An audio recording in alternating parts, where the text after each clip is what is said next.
Review time. Today is Friday. It is 8:44 p.m. West Coast time. Markets have been closed for 7 hours now, and we are officially in the weekend. So basically, we're going to review the past week's trades.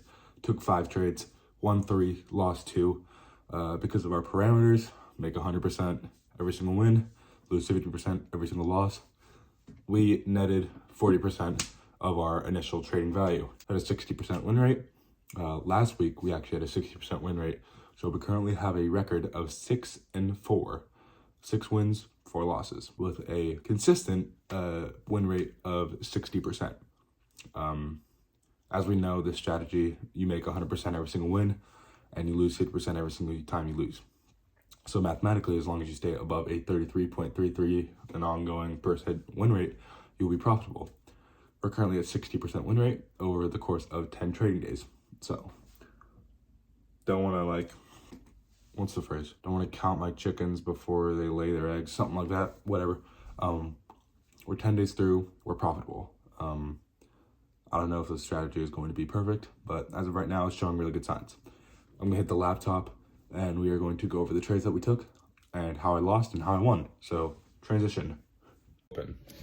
All right, so looking at the screen here, we went 3-2. We lost our first 2 trades and then won 3 trades in a row. So obviously I only took 1 trade a day, and we're gonna go over it. So Monday, we took puts. There was a very large gap to the upside. I expected it to fill. We were also trading above our monthly VWAP. So I expected it to go down. It didn't. I think I would just consider that a really weird Monday. Mondays and Fridays are usually weird.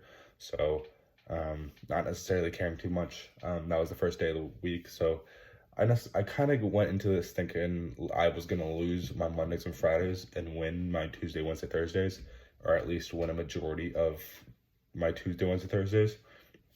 Obviously, we did. So kind of my general idea of Mondays and Fridays is holding true. So yeah, Tuesday, we gapped up and we were trading above our weekly VWAP. So I expected us to make a move to the downside. It did, but it did really late. We ended up, that was a red day, and I did take puts, but because I took puts right after the open, expecting a really highly volatile first couple 3 candles on this 15-minute time frame, I expected it to immediately go down. It didn't. It didn't come down until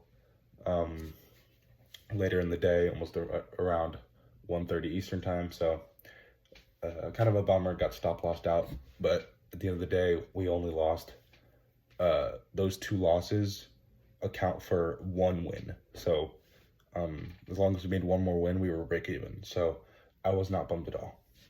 The next 2 days were QQQ trades. We ended up taking calls on Wednesday. There was a very large gap to the downside. There was a very large gap down, expecting to go to the upside, and the gap also created price to be below the first deviation of the weekly VWAP. So I expected not only a move back to VWAP, but also a gap fill. It did exactly that to perfection. Opened, and the first 4 candles on this 15-minute time frame, the first hour of the market, filled that gap completely and more.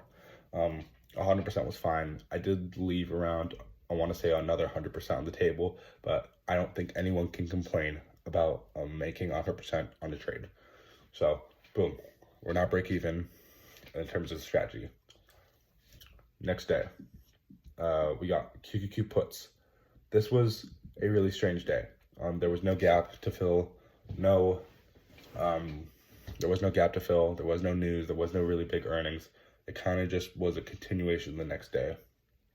So I went into this thinking okay, this really could go either way. It could go up, it could go down. Now, if you look at the chart right there, it literally did exactly that. It went down and then went up. So really a sideways day.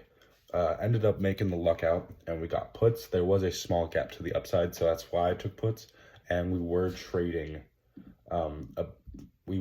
above weekly VWAP. So I ended up taking puts.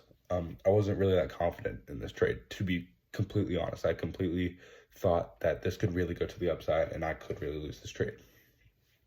Obviously, you could see the first 2 candles large movement to the downside, and then a very large movement to the upside. Luckily, we took puts, and we did not get our, because if we took calls, we would have gotten stop lossed out pretty quickly. So lucky that we took puts. And yeah, that Thursday was kind of weird. It was like the first full day I moved back in.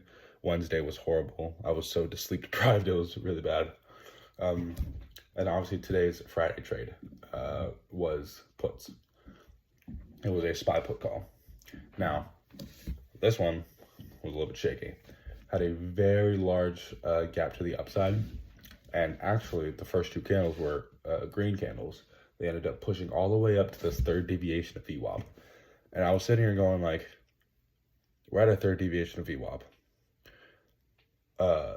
There's no way in hell that this thing can't go up. I kind of was late to the party. I kind of wasn't paying attention to the clock and actually missed the first couple minutes of the market and got my puts really late actually. So I actually ended up catching the top of this movement to the upside and caught the full 100% move to the downside. Definitely left a lot on the table. I think these contracts from if I got them at 522.5 and held them all the way to the gap fill, could have made 200%, I think. But I would never complain about 100%. We were also trading above VWAP at the third deviation, so downside was imminent, and also a really big gap up was imminent. So this was a really easy day to read. I think its movement was really predictable from my basis, so I was super happy with this trade. And yeah, we ended up going green on Wednesday, Thursday, and Friday, and ended up going red on the first 2 days. So we ended up profitable on the week again. There wasn't really any major news on this week. I believe next week has a couple major news. I think CPI comes out next week, so that'll be fun to see. Definitely going to be a fun day to read. But yeah, this was a really good week.